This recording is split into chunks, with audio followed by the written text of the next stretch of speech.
Hello people of YouTube, it's Deepak here, and welcome to the DCS news for the 26th of October, 2024. I hope you all enjoyed that, the most recent in my series of tutorial videos all about the Mirage F1EE. This week we took a little look at how to employ the radar-guided missiles, the R530FEM, the older of the two, and the S530, both from Matra. So, and employment the same for both. Just one is old and one is new. That's pretty much the only difference. Welcome to the stream, Stuart McLean, first indeed. Tog, Fair FM, Only Napalm, yes, Innocent Gun, of course, always. Pink Floyd, welcome. Sean81, with the F1 tutorials, I've been really thinking of picking it up. I'm not much for air-to-air. Don't worry, there's lots more that you can do with the F1, especially the EE model. It's a bit more multi-role, and I will be covering all of that soon. B. Denson, Mad Dog Max 78, Osprey, Channel Right, John Bloor.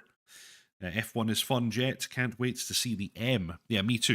I'm really looking forward to it. The cockpit of the M model actually reminds me of a kind of mid-age Jaguar. It has that sort of semi-steam gauge, semi-digital sort of setup. So yeah, very much looking forward to the M model as well. Although the EE I'm very much enjoying. Like the addition of the ECM and the INS.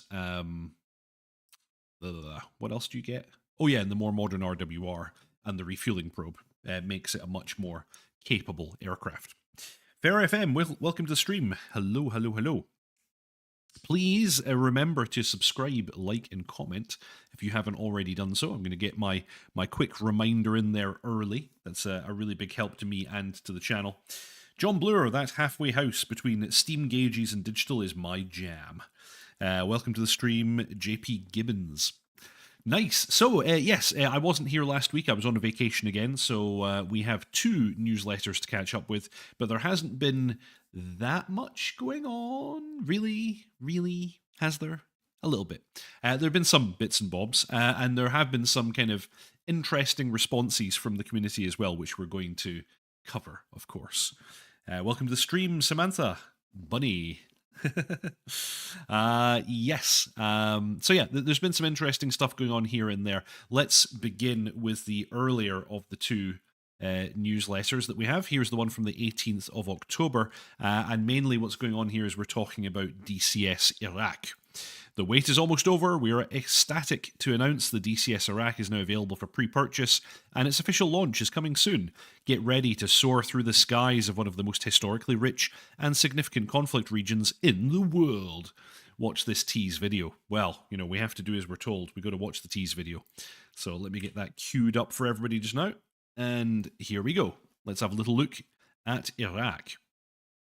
Looking pretty good, and straight away, I can see, well, there's a couple of things I can see straight away. We have what looks like quite unique foliage for this area, but we also have some Razbam aircraft entering the fold, notably not the F-15E Strike Eagle, but we do get a look at the M2000C and the AV-8B, which gives us some hope.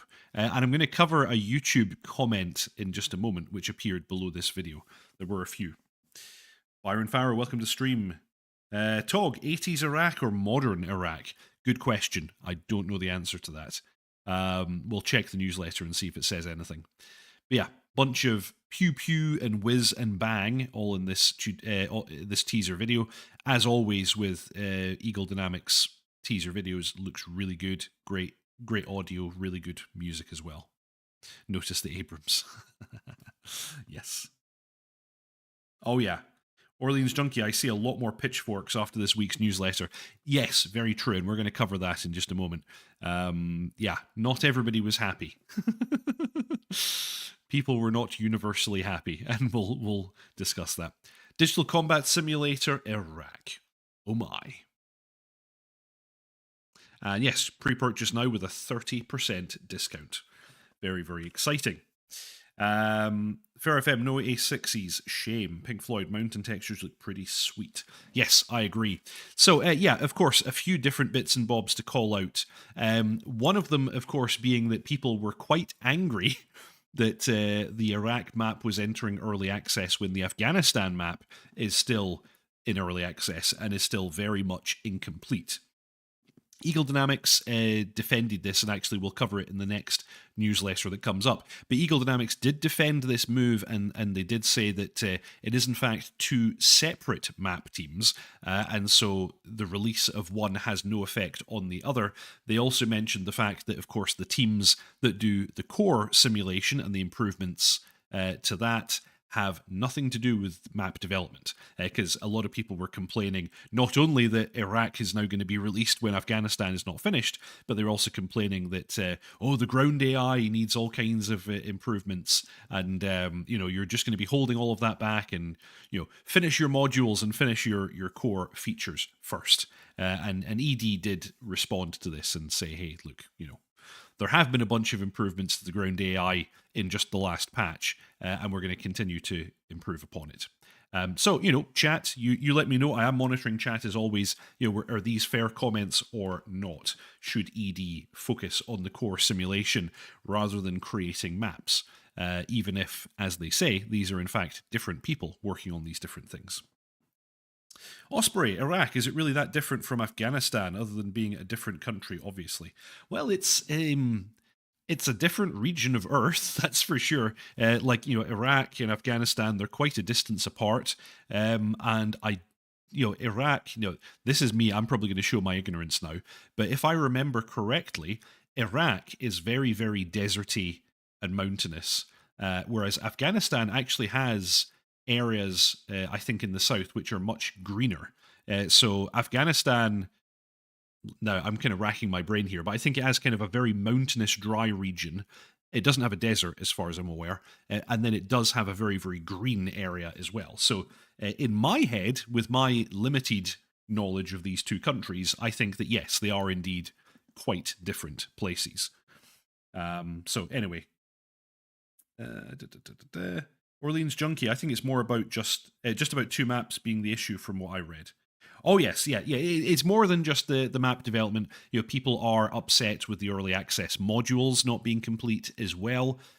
People are upset about Razbam and the situation with Razbam, and people are upset about missing core features of the sim. I think a comment that I saw a couple of times was, "Where's my dynamic campaign?" And then I guess you could also say, where are the AI updates for clouds? Where's the updated ATC? When will they finish the supercarrier? There's a lot of angst in the comments, that's for sure. Only Napalm, Syria, Sinai, Iraq, Persian Gulf, Afghanistan. One map? ? These are all very different. Well, very different. These are all different places. So yeah. Channel Right, the map looks beautiful, but yes, it would be good to get more core updates and move other unfinished modules on a bit more. Yeah. Oh, and John Blur, I think southern Iraq will be popular for the Desert Storm LARPing. Yeah. How many people are going to be setting oil fields on fire and then flying over them to recreate those images of the early Persian Gulf? Darth Urso, it'd just be nice if they'd fix the MP role select issues lag freezes. I've heard about this. I've actually not experienced it myself, but I have heard about this. Fair FM, I tried to think it is different. Southern Iraq has its feet in the Persian Gulf. Yes. Oh, only Nepam. You're talking about okay. I have a merged map. That would be absolutely enormous. Yeah, that'd be absolutely enormous. Pink Floyd, did you see Enigma's video? Is DCS too big to fail? I haven't. Although I can imagine the kind of things that Enigma would be saying about the current situation. Although I do need to watch that video. And I'm sure he's right. I can imagine what he would be saying. So yeah, anyway, jumping back to this YouTube video, I just wanted to call out this particular comment here from Faraway Seal. Using the Mirage 2000 and AV8 in the trailers when the future of those modules is not publicly known. Great, says this chap. I assume it's a chap. We get an official response to this message from Eagle Dynamics TV. We plan to support those. They will remain working well into the future, no matter the outcome. Thanks, 9line/Norm. So this is an official response from 9line saying that the Mirage 2000 and the AV8 will be supported and will remain working. Now, how exactly they're going to achieve that, we don't know. Like, our understanding is that they don't have the source code for any of the Razbam modules. So how they're going to do that, I don't know. Yeah, I honestly don't know. But note what's missing from that statement. No mention of the Strike Eagle, which of course is a bit worrying. I don't know if anyone else picked up on that or commented on it. I haven't actually scrolled through all of the comments. But yeah, they're calling it the Mirage 2000 and the AV8 as being supported in the future, and they will continue to work, but they've made no mention of the Strike Eagle in this particular comment. So it would be interesting to get some clarification on that if they would care to give us some. But yeah, it does continue to cast doubt on the Strike Eagle at the very least. As a Harrier boy, I'm very happy that they state the Harrier will continue to be supported. They make no mention of it getting new features or anything like that. But at least it's not going to break, or at least they're committing to not breaking it, which is good. Darth Urso, you have to clear NVIDIA cache and disable, then re-enable shader cache after a restart to avoid the lag. If you experience it, only works around that's been consistent. Okay, right, fair enough. Fair FM, we're missing Turkey, then we could do a flight from Egypt to Russia. That's true enough, actually. Yeah, the bottom of the Caucasus map kind of just touches on Turkey. I think you can actually fly into Turkey, but it's got no elevation data or textures, so it's not really there. Stuart McLean, welcome to the stream. John Bloor, it's DCS. It's fair to assume it's a chap. Yeah, true enough. Very true. Very true. Nice. So yes, anyway, that was me just getting into the Iraq announcement. Jumping back to the newsletter, we have what they actually want to tell us here. So be among the first to experience Iraq's diverse terrains and landmarks by taking advantage of a special pre-purchase price of $48.99 centurinos instead of $69 $99. I am a child. Before the official release, watch the preview video. We did. The initial release of the DCS Iraq map includes the northern region, offering an exceptional combat flight simulation experience. It's a diverse map that ranges from the immense and bustling cityscape of Baghdad to the spectacular mountainous east. Following the release of the northern region, the southern region will be offered. In addition to purchasing the entire map, you'll also have the option to purchase just a specific region of interest. Orleans Junkie, no matter the outcome, could also apply that you may have to stay on whatever version of DCS it still works on, just like with the Hawk.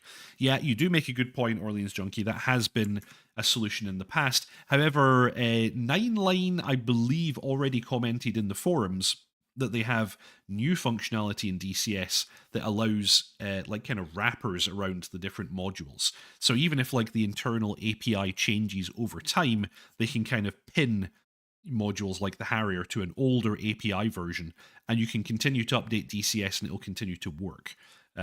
Was the way I understood their comments in the forums. I could be misrepresenting it. But yeah, they basically said that you'll be able to stay on the latest DCS and these modules will continue to work. The Tigris to the Euphrates tour. Yes, says Talk. Anyway, yeah, they talk a lot about being able to buy different regions of the map. This is something that they kind of first started doing with the Afghanistan map. And it's kind of interesting because it means that you can fly missions that are designed for any part of either of these maps. And even if you don't own that particular region, you can still fly it in multiplayer. And what will simply happen is that the textures and the kind of geometry will become very, very low quality. So I think that's kind of an interesting option because at first I was thinking, oh no, this is going to fragment the community massively. Some people will have northern Iraq, some people will only have southern Iraq, some people will have the whole thing. And how are you going to run missions on these?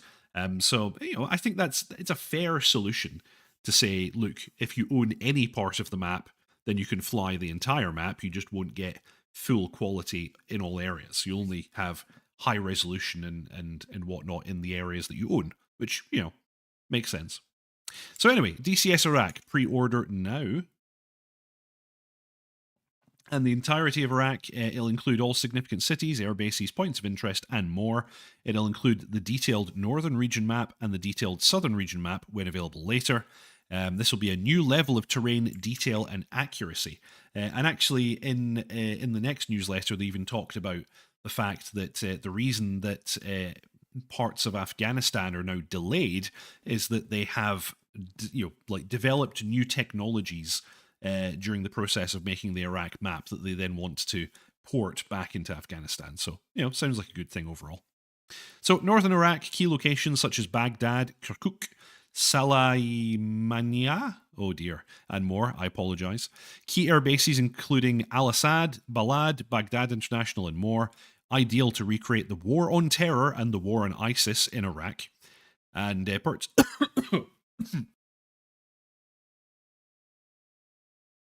terribly sorry, a little bit of a cough there. Purchasing DCS Northern Iraq makes the entire map flyable in single player and multiplayer, but only this region will be in the highest detail. This is basically what I was explaining. DCS Southern Iraq is coming in 2025, and it will include strategic locations such as Basra, Najaf, Amara, Nasiriyah, and the Shat al-Arab waterways. I don't think I would really want to be paddling in the Shat waterways personally, but hey, I apologize. Anyway, covering the west coast Persian Gulf that also includes Kuwait, Bahrain, and much of Saudi Arabia. Perfect for pilots interested in recreating Operation Desert Storm and Operation Iraqi Freedom missions. Purchasing the blah blah blah. Yeah, if you only buy the southern one, then you only get the southern one in high detail. We know this. So, development progress, terrain refinement, we're meticulously enhancing and adding high-resolution textures, whilst simultaneously improving the normal maps and terrain elevation mesh.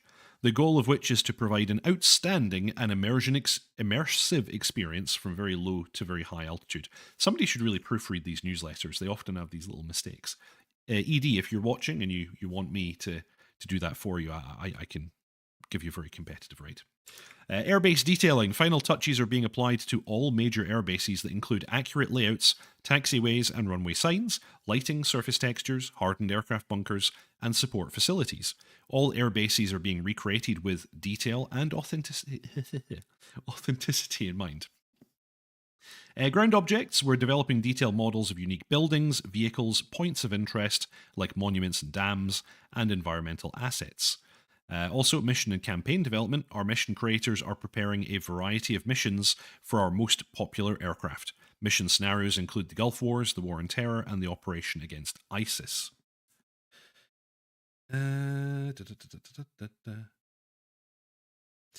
Pink Floyd. It's the southern part of Iraq map that looks really interesting. Yes. Thanks, Tog. You're right, I need to hydrate. Tog, it'll be just like Microsoft Flight Simulator Community. You don't have good textures in the region you're flying. You might not fly around there at all. Yeah. Osprey. With regards to the waterways, we were thinking it. You said it, Deep. I can't help myself. I see these things, I have to say it. Upcoming plans before launch. Prior to the launch of the Iraq map, we are also prioritizing the following items to ensure a smooth and enjoyable day one launch. Performance optimization, which includes reducing load times, enhancing frame rates, and ensuring stability during large-scale battles. Massive multiplayer testing. Extensive multiplayer sessions are scheduled to stress test servers and refine the online experience. Our goal is to provide a seamless, lag-free environment for cooperative missions and competitive battles. Community feedback integration. We're actively engaging with testers and community members. Your feedback is invaluable, and we're committed to incorporating your suggestions for a polished final product. And then they give you the big call to action. Go give us some money. Go give us some money, say ED. And it looks kind of cool. Iraq obviously being a very important map for the sim, so I'm sure this will turn out to be a lot of fun. John Blair, a lot of the incoming aircraft, A6, A7 Tornado, lend themselves to a Desert Storm scenario as well as what we already have. Yeah, of course, Mirage F1. They were flown by the Iraqi Air Force. Now, during what time period, I wonder? Anyway, I'm not going to start looking that up. I suddenly wanted to start to go into a deep dive about that, but They certainly, in the Iran-Iraq war, Iraq was definitely flying the Mirage F1. Were they still flying it by the time of the Gulf War? I don't know. Fair FM, that's good for a dynamic campaign. Yeah, absolutely. I would imagine so. Okay, so next we have this week's newsletter came out on the 25th of October. And the very first thing that the ED do in this particular newsletter is they address the concerns of the community about the map development. And I've already kind of covered this mostly, and it was also kind of covered in the YouTube comments. But yeah, here we go. So many questions and concerns about the DCS Afghanistan map. Primarily, why is Eagle Dynamics working on an Iraq map with so much work to do on the Afghanistan map? So anyway, they mention the fact that it's different teams, they're working in different countries, the development of one has no effect on the other. Is there anything else exciting they say? And yeah, of course, the people who work on the core and other modules are separate teams as well. The next big update to the Southwest portion and eastern region has been delayed. This is Afghanistan they're talking about, due to developing a new approach that will improve this and all maps. We believe it'll be worth it. After the initial release of the Afghanistan map, we've been carefully reviewing all feedback and will be incorporating this into the map as well. Fair FM, they were flying it but didn't want to battle due to air superiority as far as I'm aware. Yeah, the Iraqi Air Force spent most of the Gulf War on the ground. I think they launched aircraft in the first days and then very quickly realized that that wasn't going to work very well for them and kind of gave up. So let's move on to the other stuff. It's a big discussion that they have basically about the maps and the core module development and the early access aircraft. But we've kind of already covered that. As always, though, I am interested in chat's comments with regards to these things. So feel free to pop things into chat. I am monitoring. And another quick reminder, as always, please subscribe, like, and comment. You also have the option of joining Deep Hack's ground crew by clicking that join button below if you want to be extra special in supporting me and throw a little bit of money each month, about the cost of a cup of coffee. Orleans Junkie, the F-117 was in the Gulf War. Yes, its first operational deployment, I believe. Tog, seeing as how everything that was Iraqi tended to fall out of the sky anytime they went up, can't blame them for wanting to stay on the ground. Yeah, exactly. This was a lesson they learned the hard way, that it really wasn't worth even taking off. So anyway, we also have an update on Syria. There's development progress going on here. In collaboration with Ugra Media, we are delighted to share a significant update coming soon to the Syria map. New strategic locations including Ben Gurion, Hatzor, Palmachim and Tel Nof have been added, and you'll soon be able to add them to your missions. Improvements have been made to small object models to optimize the rendering efficiency. They've also added the Airbus A300 and AN26 map objects. They've been upgraded. The minimum texture resolution of ground surfaces and objects has been enhanced, resulting in sharper and more detailed visuals. New helipads are now available at several military bases. The scenery at the refinery in the south of Palmachim has been improved with more detail. New terminal models and the iconic control tower have been added to Ben Gurion. Airbus A300 and AN26 map objects are now included as part of the airfield scenes at Deir ez-Zur, Latakia, Marj Rahuyil, Neyrab, Beirut, Damascus, Tabqa, and Ben Gurion. And new destruction models for points of interest like the Bank of Cyprus. If you ever wanted to blow up the Bank of Cyprus, you can do it now. Beirut Skygate, Limassol Keen Factory, Pathos Terminal, Sheraton Adana Hotel, the dam at Ataturk, the dam at Tishrin, and the Ben Gurion Terminal. Wow. If you want to carry out acts of terrorism, the map is now well suited to this. Fantastic.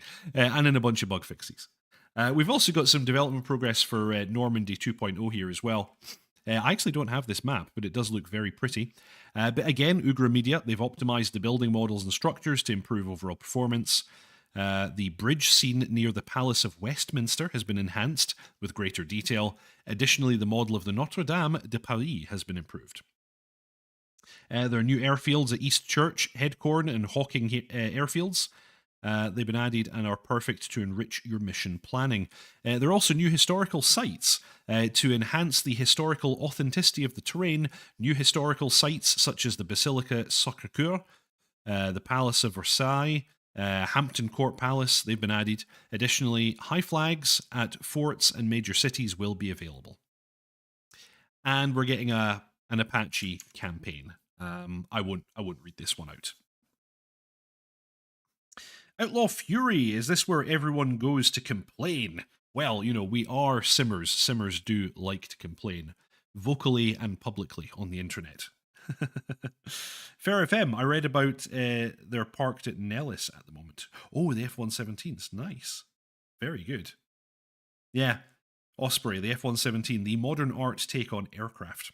Channel Right, I'm looking forward to the new update for the Syria map. It looks like they've updated some building damage models. Hopefully they'll update all damage models within time. Yep. Nice, nice. Actually, the Syria map is by far the one that I fly the most on. And I have to say, I think it's absolutely fantastic. It's a really, really good map. You've got a lot of different countries, a lot of different terrain. You can recreate a lot of mission types with it. It's kind of the best. I used to really like the Persian Gulf map as well. It's also just a very, very interesting part of the world. But yeah, the Syria map is kind of my favorite right now.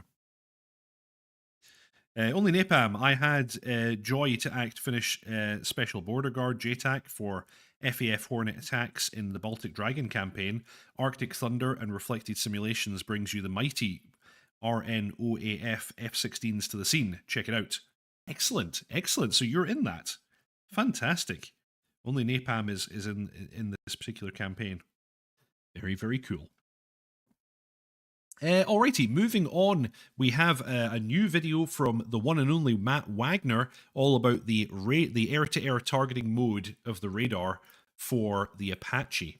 This is looking rather cool. This is another kind of capability that the Apache has. It's not super long range, but it does have the ability to detect and classify airborne targets. So very, very cool. And actually, maybe what we'll do here is we'll put on the closed captions. Because then, although I've got the audio turned off, you'll at least know exactly what he's saying. So yeah, 360-degree coverage with it, or up to 360 degrees coverage, depending on the mode that you're using it in. And he's going to demonstrate the usage of this from the pilot's seat. Egg beaters, says Tog. Yes, indeed. And yeah, you have the ability to engage enemy helicopters with both Hellfire and the gun, guided by the radar. So yeah, FCR, and he shows us all how to do all the funky things. For FM, the new dogfighter. Yep, Teak says the old 888. So quite a lot of this, of course, you're just doing with the HOTAS, with the hand controls. You know, our man Wagner will talk us through all of that. Outlaw Fury. Oh, and now we have Mr. Deepak live. F-16 or F-18. Go. That's almost impossible to say because they're both such modern, capable, interesting aircraft. I think in DCS, the version of the F-18 that we have is perhaps slightly more capable and can do slightly more things. And of course, landing on a boat is fun, says the Harrier boy. But the F-16 is just such an iconic aircraft and is kind of an incredible BVR fighter. So, yeah, I don't know. I couldn't choose one over the... Well, if I had to have just one, I'd probably choose the F-18. But I am very, very fond of the F-16. There you go. You've got your answer. Channel Right. Syria is now a very diverse and interesting map, and it keeps getting updated. John Bluer, FCR plus Limas is surprisingly good at engaging enemy helos. If they're close range and flying hot, works really well. Oof, only Napalm, the F-18D is needed. Well, what about a Super Hornet? Wouldn't that be nice? But they're maybe a bit too modern. Well, in saying that, we are getting a Eurofighter Typhoon one day. We don't know when yet, but one day. High fidelity F-15C would be nice, says Tog. I strongly agree. I think that would be fantastic. The F-15C is a very, very interesting aircraft.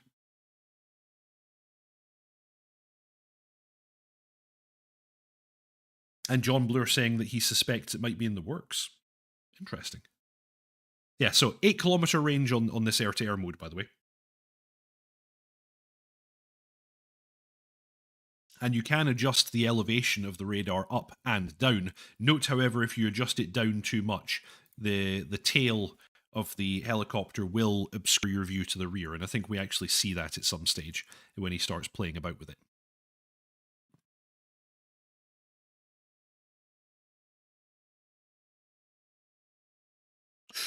Channel right, I wonder if the Typhoon will carry Storm Shadow.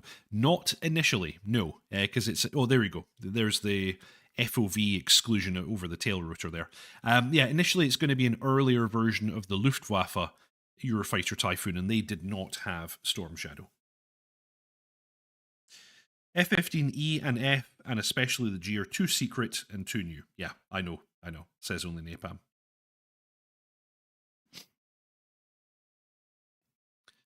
So, yep, here you go. Air-to-air radar being demonstrated here. Very cool, very cool. And you can ripple off Hellfires just like you can with ground targets as well. Note that these icons are being represented on the TSD as well for situational awareness. Tog, imagine if they give us the F-15EX or an F-22 or an F-35 in 150 years. It'd be fantastic to have the F-35, actually. You know, as the replacement for the Harrier, I'm of course interested in that aircraft. And it does seem to be a very interesting and very capable aircraft. I also kind of feel like the F-35's sensor fusion is more compelling than what you have in the F-22. But that's just me.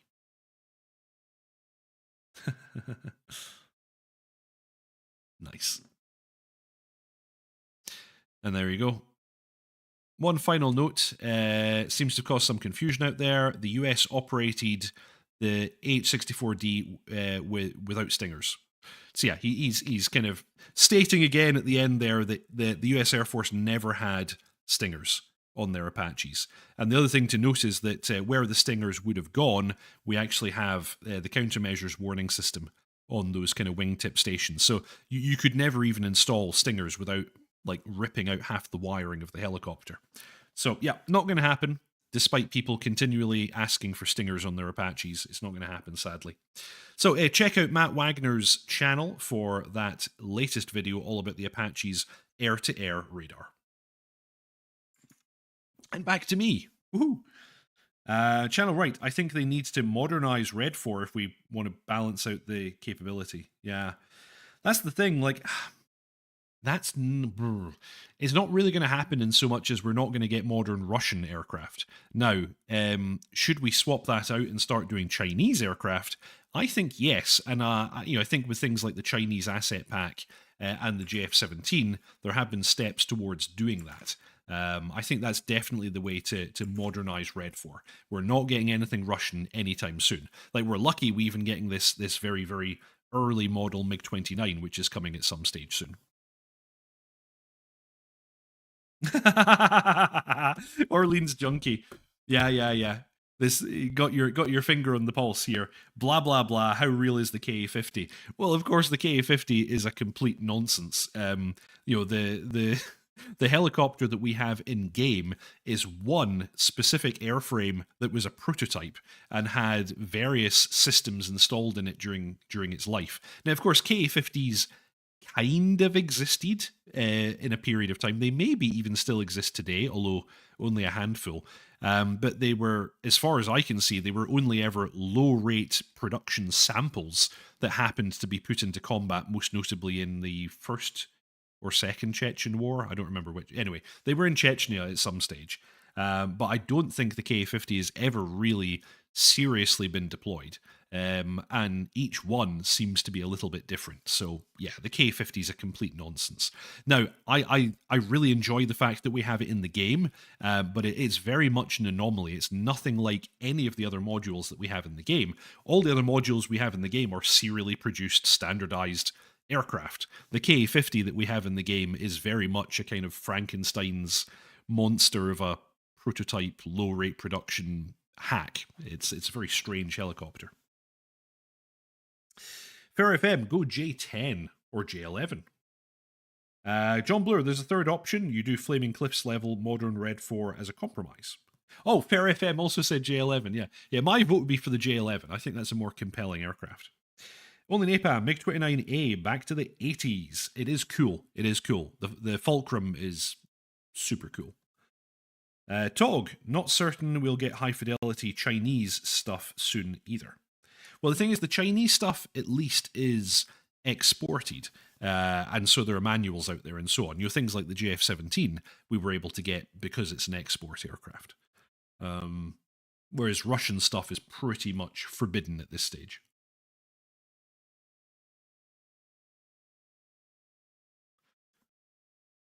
Orleans Junkie. So, give me the stinger, Mr. Matt. Or someone will mod it first. Yep, interesting story. Welcome to the stream. Pink Floyd, all this disrespect for my beloved K-50. You people are not nice. It's a fantastic aircraft. I really like Black Shark 3. I think it's a fantastic module for use in the game. The only point I'm making is that while it is brilliant and it's a lot of fun to fly, it's not really a real helicopter. Like, okay, the one that's simulated does exist or did exist. I don't even know if it still flies. But yeah, like, nobody's really operating it. It's not exported. You can't buy them. A very small number were ever made. And each one is kind of configured in a slightly different way. They're all a bit weird, but hey, it's a cool helicopter to fly in the sim, that's for sure. Anyway, moving on, we have another super duper video, this time from Echo 19, who are revamping the audio for the Kiowa Warrior. Come check this out. And this one I will do with the audio on. So yeah, let me make sure that's turned up. Echo 19 in collaboration with Polychop Simulations.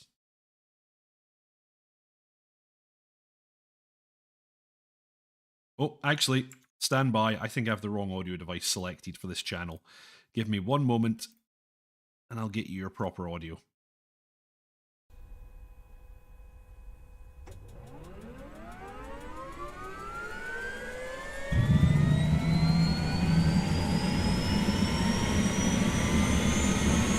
Just listen to that beautiful startup.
That is such a huge improvement. Very, very nice to see this.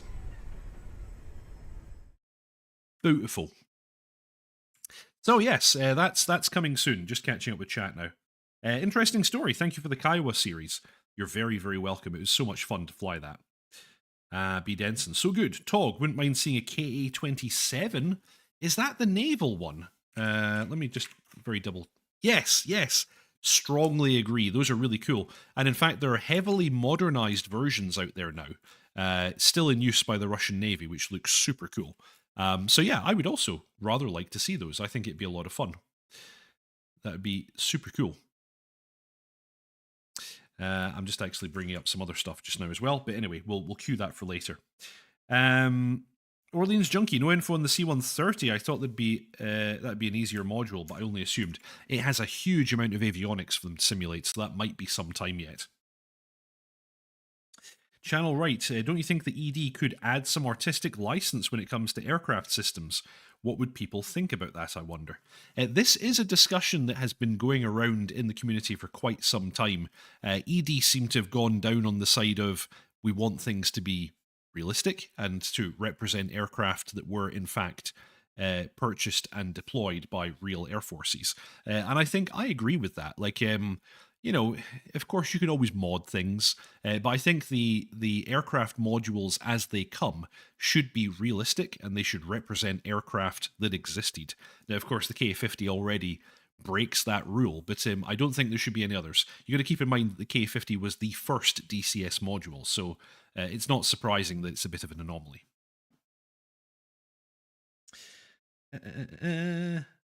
Tog, the problem with creative license in a simulator is that someone will always complain about things being OP or favoritism for one side over the other.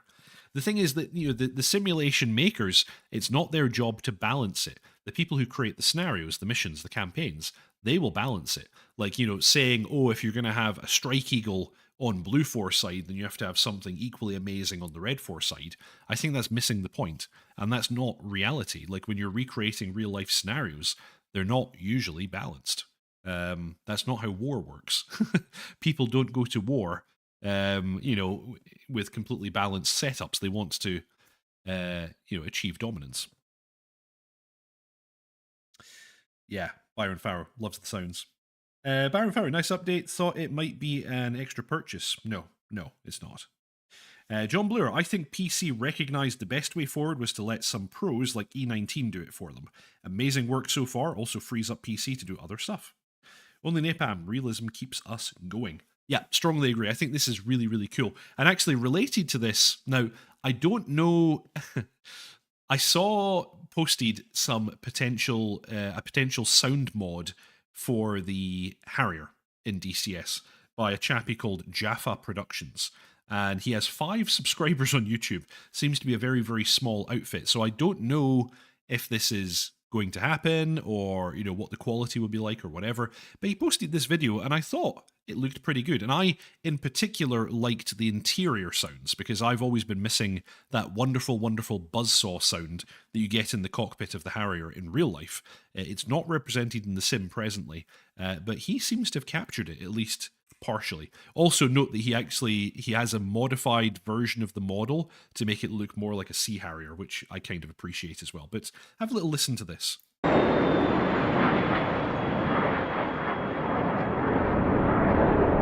This is not publicly available at present, I might add. This is something that Jaffa Productions is working on.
Anyway, just wanted to show that one off. Yes, needed headphones with that, said Byron. The Harrier is famously very, very loud. It is in real life if you've ever seen it in air show. And actually, even the current sound set in game, I think, does quite nicely reproduce just how bonkers loud the thing is.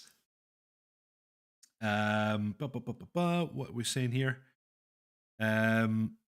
Yeah, channel right. The JF-17 startup sound is pretty good at the moment. Only recently discovered it. Yeah, the jet fuel starter on the JF-17 not only sounds really good, but you get a lovely little jet of flame out of the GFS exhaust as well when it starts up. It's kind of cool.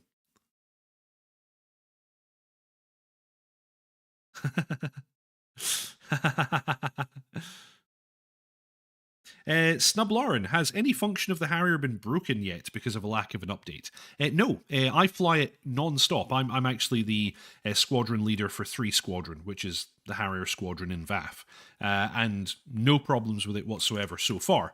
Yeah, of course, it is a worry. ED have now committed to keeping it working, but you never know. Something might go wrong at some stage. Here's hoping that it doesn't. But yeah, this was Jaffa Productions with their Razbam AV8 sound mod. I'm very much looking forward to that coming out at some stage. It sounds pretty damn good, if you ask me. A very good effort. Yes, cool. Alrighty. So that's actually basically everything for this week and last week's news. Let me check and see if I missed anything in the chat, actually. Interesting story. If it was realistic, it would just be Western forces fighting insurgents. Well, it depends where you're looking in the world. There are real wars going on just now with peers. John Bloor, this might also open the door for E19 to do more for official modules as part of their integral sounds, which would be very, very nice. Tog, it's certainly more of a finished module than the F-15 was. Channel right, what's the best air-to-ground weapon in the Harrier? I think it has to be the different versions of the JDAM, actually. There's the JDAM and the laser JDAM available in the Harrier. I think it's the GBU-54, if I remember correctly. Versions of that bomb are very, very effective. And the Harrier can, in fact, carry up to 10 of them, as I recall, which is kind of insane. And you can drop all 10 in a single pass against 10 different targets. So you can very much do the kind of one pass and haul ass style setup. Pink Floyd had one recent graphics glitch out in the Harrier with a disappearing throttle, but it fixed itself.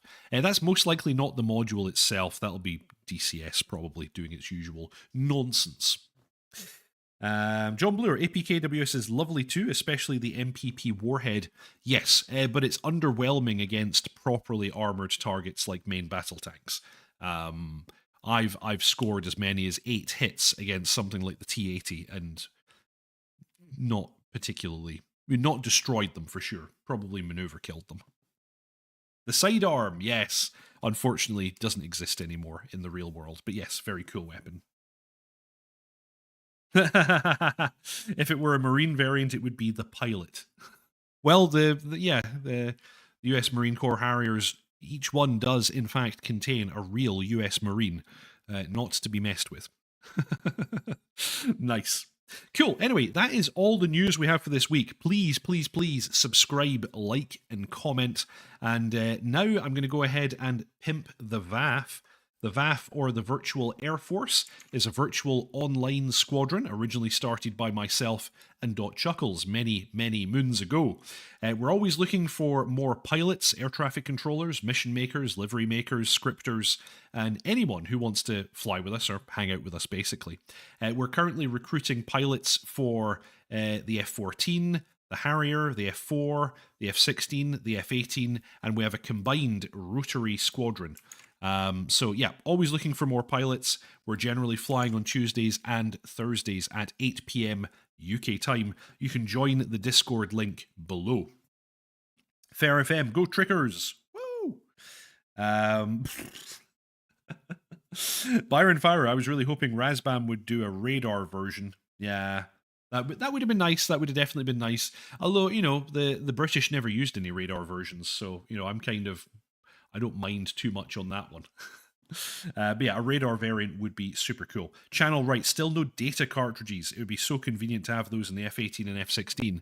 Don't forget the Harrier. The Harrier has a data cartridge as well, and that would be super cool if that was included. So that is basically everything that we have for this week. I've been Deepak. Every Saturday at 6:30 p.m. UK time, I post a new tutorial video all about currently the Mirage F1. And that's always followed by the DCS news, which just happens to be this thing, what you're watching right now.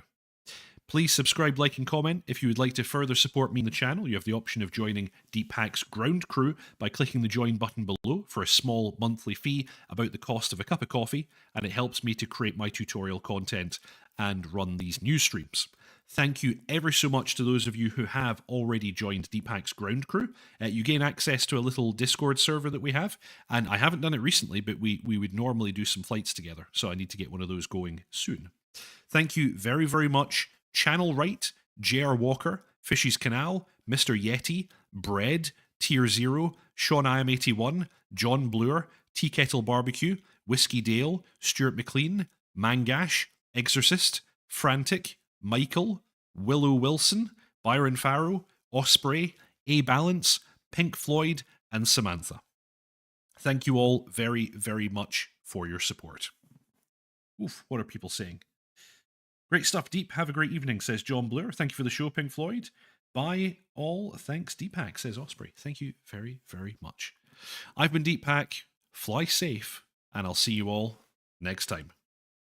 Ta-ta.